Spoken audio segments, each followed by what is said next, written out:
আমাদের সংস্কৃতি, আমাদের সংস্কার সর্বদা থাকবে আমাদের সাথে। ভারতের মহান গ্রন্থ আর কাব্যের সম্পূর্ণ সংকলন।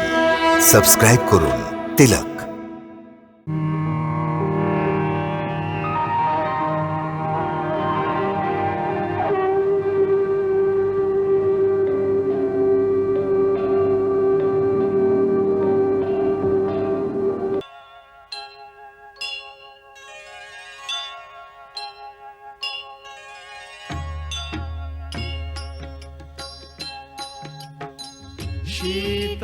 सीताराम चरित उन्नति मधुर सरस मनोहर अनुभूति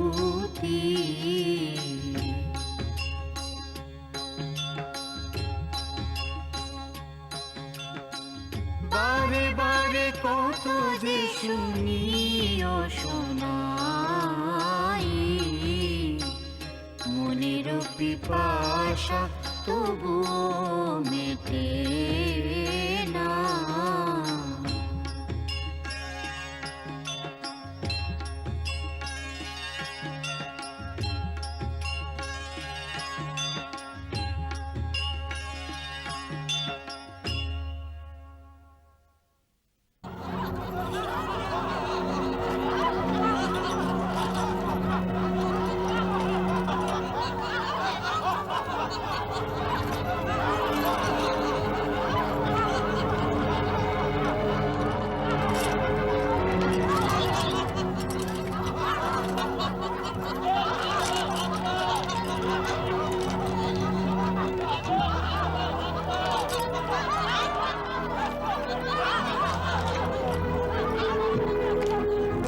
আগুন লাগাও, এই তাড়াতাড়ি করো।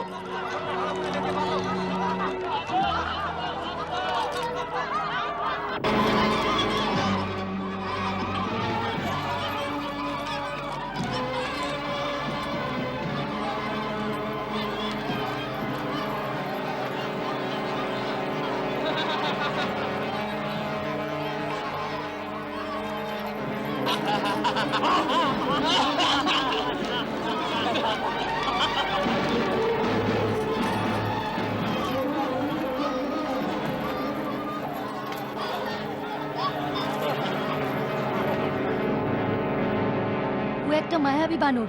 যতটা করে ওর লেজে তেল ভেজানো কাপড় বাঁধা হচ্ছে, ততটা করেই ওর লেজ লম্বা থেকে আরো লম্বা হয়ে যাচ্ছে। যতটা লেজ লম্বা করবে ততটাই আগুনে আরো বেশি বেশি করে পুড়বে, ততটাই বেশি লাভ হবে। কিরকম মূর্খ দেখো! বানরের বুদ্ধি মূর্খ তো হবে।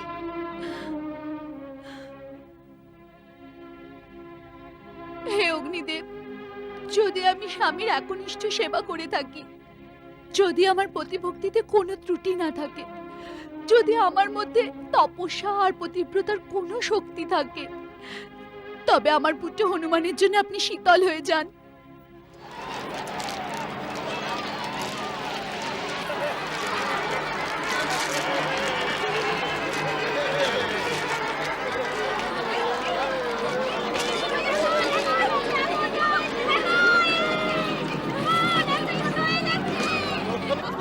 জয় শ্রীরাম।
গেছে, সব ধ্বংস হয়ে গেছে।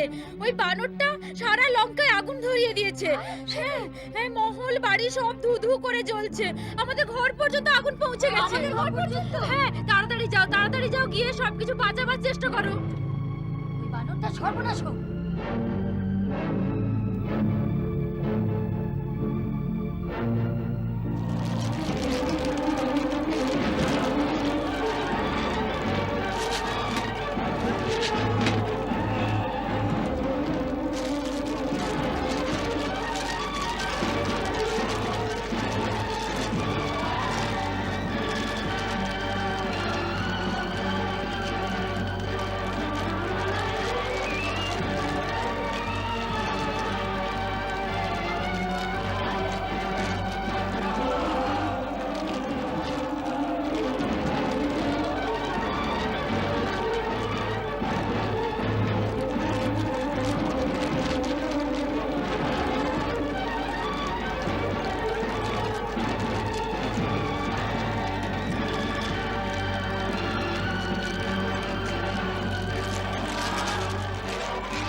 দেখুন প্রভু, যার একটা দূত একলাই আপনার সারা লঙ্কা নগরীকে জ্বালিয়ে শেষ করে দিতে পারে, নিজেই তার শক্তির কথা একবার ভাবুন। এ অশুভ লক্ষণ মহারাজ। আমি আপনাকে আবার বলছি যে সীতাকে সারা লঙ্কার সর্বনাশের জন্য এনেছেন, ওকে রামের কাছে ফেরত পাঠিয়ে দিন। এখনো সময় আছে নাথ। মন্দোদরী, বীর পুরুষের পত্নীরা স্বামীকে ভীরু হবার শিক্ষা দেয় না। সে যদি একবার শিকার ধরে নেয়, তাকে কোনো কিছুর ভয়ই ফেরত দেয় না।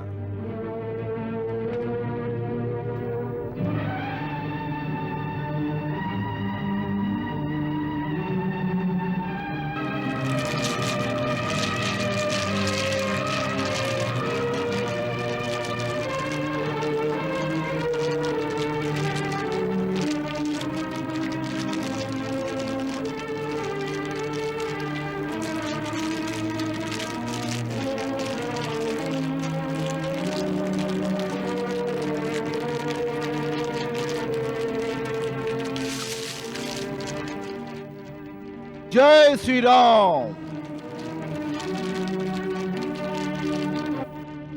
লঙ্কেশ্বর বিশ্বকর্মার দ্বারা তৈরি বিশাল স্বর্ণলঙ্কা পুড়িয়ে ছাই করে দেওয়া ওই বানর নয়, এক প্রলয়েও ভীষণ ঝঞ্ঝাবর্ত ও বিনাশের সাক্ষাৎ প্রতিমূর্তি। ও যে লঙ্কাকে বিধ্বংস করে চলে গেছে, এ এক স্পষ্ট সংকেত যে শত্রু ভয়ঙ্কর। আমাদের সাবধান হওয়া উচিত। লঙ্কেশ কখনো অসাবধানী থাকে না। অসাবধান শুধু এটুকুই হয়েছে যে এই মায়াবী মর্কটটাকে আমরা জীবিত ছেড়ে দিয়েছি আপনাদের মতো মন্ত্রীদের কথায়। এ ব্যাপারে বিশেষ পরামর্শ রাজা বিভীষণই দিয়েছিলেন মহারাজ। কারণ বিভীষণ যে নিজের ঘর বাঁচাতে চেয়েছিলেন। আপনারা এমন ভাবে বলছেন যেন বিভীষণ আগে থেকেই জানতো যে হনুমান লঙ্কায় এরকম উৎপাত শুরু করবে। মহারাজ, বিভীষণ আপনার ভাই, ওনার বিপক্ষে তো কিছু বলা যাবে না, কিন্তু ভাববার কথা এটাই মহারাজ যে রাজমহল, কুমার ইন্দ্রজিতের ভবন, মন্ত্রীবর প্রহস্থ, অকম্পন, রাক্ষস, কুম্ভ, মহামন্ত্রী মহাপাশ, সব্বাইয়ের বিশাল অট্টালিকা অগ্নির লেলিহান শিখায় ধ্বংস হয়ে গেছে, অথচ বিভীষণের ঘরে আঁচটুকু পর্যন্ত লাগেনি। মন্ত্রিমণ্ডলীর সন্দেহ একেবারে ভিত্তিহীন নয় পিতাশ্রী। কাকা বিভীষণের আমাদের সবার থেকে আলাদা প্রকার গতিবিধি দেখে আমার তো সন্দেহই হচ্ছে কাকা আপন না পর। তা তো বিভীষণের শিরায় তো একই রক্ত প্রবাহিত হচ্ছে যা তোমার বা লঙ্কেশ্বরের শরীরে বইছে। বিচারের একটুমাত্র মতভেদের কারণে আপন কখনো পর হয়ে যায় না মেঘনাদ। অগ্নির লেলিহান শিখা থেকে তো অশোক বনে সীতাও বেঁচে গেছে। সীতাকে বানর রাবণের জন্য ছেড়ে গেছে। ওই বানর তো ছাড়, সাক্ষাৎ অগ্নিদেবতাও এরকম সাহস করবে না যে রাবণের হৃদয়ে স্থান করে নিয়েছে তার কোনো অনিষ্ট করার। সাক্ষাৎ অগ্নিদেব এর থেকে বেশি আর কি অনিষ্ট করতে পারত মহারাজ? মনে করুন চতুর্মুখ ব্রহ্মার প্রচন্ড কোপ, অথবা ভগবান বিষ্ণুর মহান তেজ বানরের শরীর ধারণ করে লঙ্কায় ত্রাহি ত্রাহি রব তুলেছে। সে সেনা শিবির ধ্বংস করে দিয়েছে, অস্ত্রাগার ভস্ম করে দিয়েছে, শক্ত ধাতু দিয়ে তৈরি এই দুর্গ আর চারদিকে সুরক্ষার জন্য রচিত প্রাচীর জ্বালিয়ে দিয়েছে। ক্ষমা করবেন লঙ্কেশ, তবে আমার বিচারে এসব কিছু আপনার অনুচিত রাজগর্বের কারণে হয়েছে। আজ অলকাপুরীর ঈর্ষা করার মতো লঙ্কা শ্মশান সমান হয়ে গেছে। ঘরে ঘরে আর্তনাদ উঠেছে, হাহাকার আর চিৎকার শোনা যাচ্ছে। কোনো নারীকে পাওয়ার ইচ্ছার মধ্যে কোনো দোষ নেই, কিন্তু এক নারীর জন্য এতখানি মূল্য দেওয়া বুদ্ধিমানের কাজ নয় মহারাজ। মান্যবর!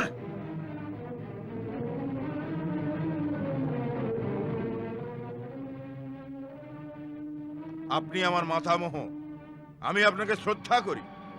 তার মানে এই নয় যে আপনি রাজসভার অনুশাসন আর শিষ্টাচার মানবেন না। ক্ষমা করবেন। ভবিষ্যতে কথাটা মনে রাখবেন। যথাজ্ঞা লঙ্কেশ। ইন্দ্রজিৎ, বিশ্বকর্মাকে ডেকে পাঠাও। লঙ্কাপুরীর যে ক্ষতি হয়েছে, অগ্নির শিখায় যা ভস্ম হয়েছে, তা তাড়াতাড়ি যেন আগের মতো করে দেয়। তার জন্য এক মুহূর্ত যেন দেরি না হয়। যথাজ্ঞা পিতাশ্রী।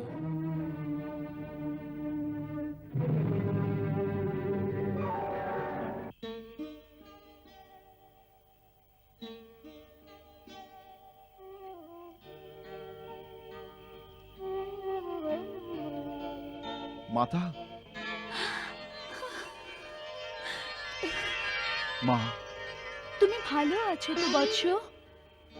যখন আমি শুনেছি যে রাবণ তোমার লেজ চালানোর আদেশ দিয়েছেন, তখন আমি খুব চিন্তায় ছিলাম।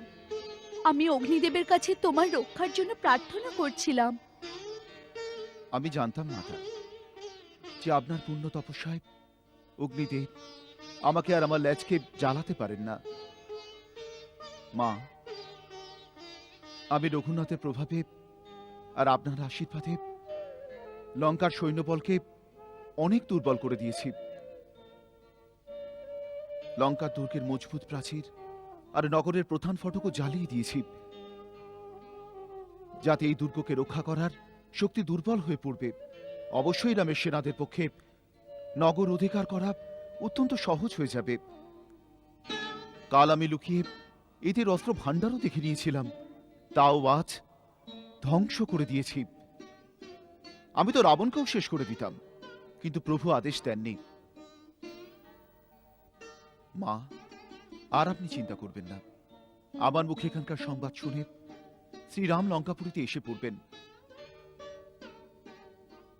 তার সঙ্গে বানর আর ভাল্লুকপতি মহারাজ সুগ্রীব খুবই শক্তিশালী রাজা। তার সেনারা লঙ্কাকে চারদিক থেকে ঘিরে ফেলবে। এখন আপনি মনে করুন রাবণের বিনাশ নিশ্চিত। বিদায়ের আগে আমাকে আশীর্বাদ করুন মা। পুত্র, প্রভু তোমাকে শক্তি, তেজ আর গুণের আধার করে দিন, যাতে তুমি অজেয় এবং অমর হতে পারো আর সদাই রঘুনাথের স্নেহের পাত্র হয়ে থাকো। আশিস দিন রাম প্রিয় জানা, মহাপ্রতাপী বলশীল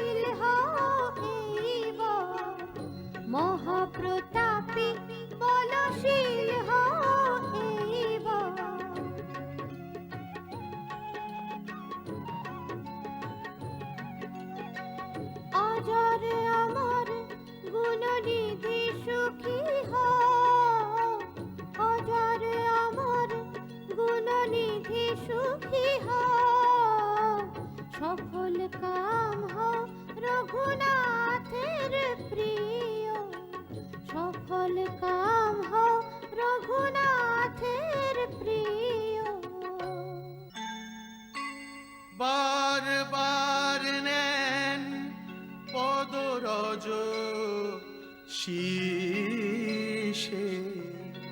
দিলেন আশিস যা শত্রু করে কি তার, দিলেন আশিস যা শত্রু করে কি তার।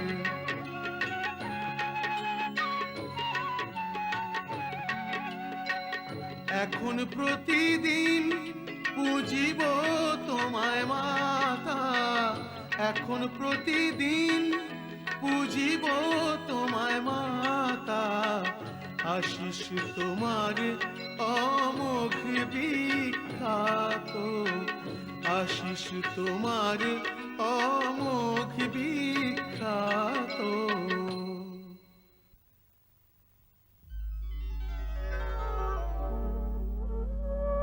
মা, শ্রীরামের স্নেহধন্য হবার আশীর্বাদ দিয়ে আপনি আমার জন্ম জন্মান্তর সফল করে দিয়েছেন। কত উদার আপনি।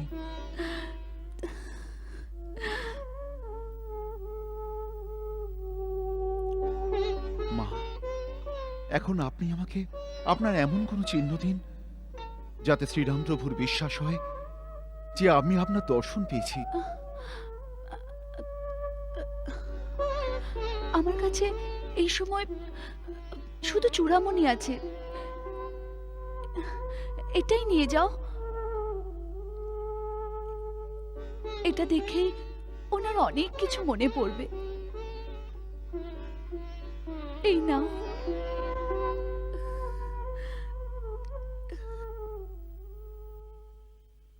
যদি এই চূড়ামুড়ি দেখেও প্রভু সন্দেহ দূর না হয়, কারণ এটা তো আপনার অন্য অলংকারের মতো কোথাও পড়েছিলও হতে পারে।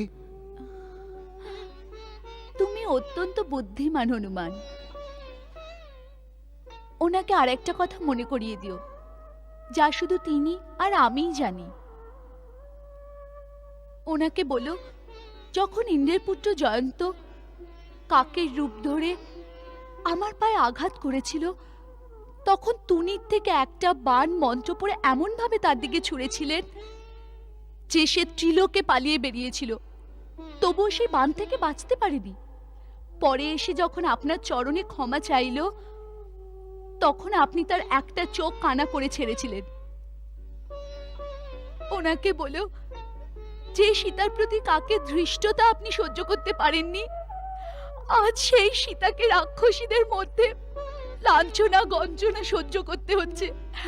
আপনার অনুরাগ কেন কমে গেছে? আর যদি আসতে দেরি করেন তো আমার মৃত শরীরটাও দেখতে পাবেন না।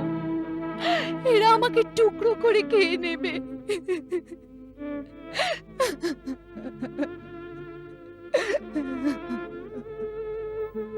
মা, আপনাকে শ্রীরামের শপথ, আপনি ধৈর্য হারাবেন না। আপনার কিছু হয়ে গেলে শ্রীরামের এত বড় অভিযান ব্যর্থ হয়ে যাবে। তাকে যদি আমি আপনার সব কথা বলি, তবে তিনি বিহ্বল হয়ে যাবেন। আমি যখন এখানে আসি, তখন তিনি বলেছিলেন, বৈদেহীকে বলো যে আমাদের অনুরাগের কথা শুধু আমার মনই জানে, আর সেই মন সর্বদা তোমার কাছে থাকে, যাতে করে আমার অনুরাগের স্পর্শ তুমি পেতে পারো। মা, এরপরেও প্রভুর প্রতি সন্দেহ করা কি উচিত হবে? না হনুমান, এ কখনোই উচিত নয়। যদিও দুঃখী জনেদের উচিত অনুচিত জ্ঞান থাকে না। তুমি তাকে এইটুকুই বলো যে তার সেবিকাকে যেন মন থেকে সরিয়ে না দেন। তুমি যাও, তোমার পথ সুগম হোক।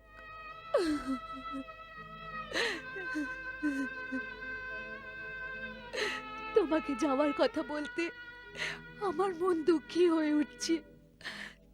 তুমি থাকতে মনে হচ্ছিল যেন সমুদ্রে ডুবে গিয়েও কিনারা পেয়ে গেছি।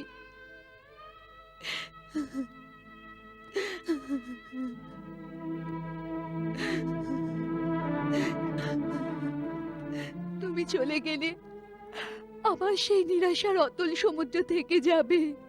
না মা, আপনি আশা ছাড়বেন না। আমি কথা দিচ্ছি, কিছুদিনের মধ্যে আপনি শুনবেন যে শ্রীরামের সেনারা লঙ্কাকে ঘিরে ফেলেছে। দেবী মাতা তোমার শপথ সত্য করুন।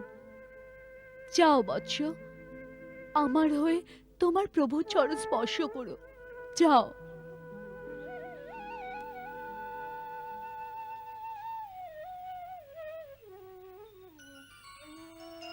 ওয়ে সীতা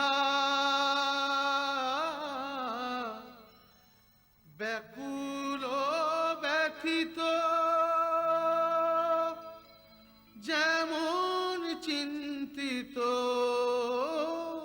রঘুবীর, দুই হৃদয়েতে বিধে যায় বিরহেরি একটি, দুই হৃদয়েতেই বিধে যায় বিরহেরি একটি।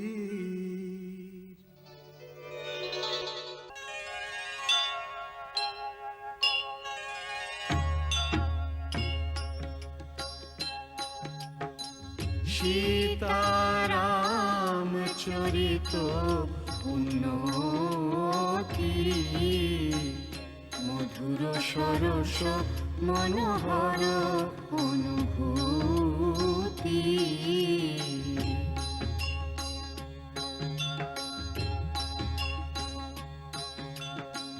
বারে বারে কত যে শুনি ও শোনা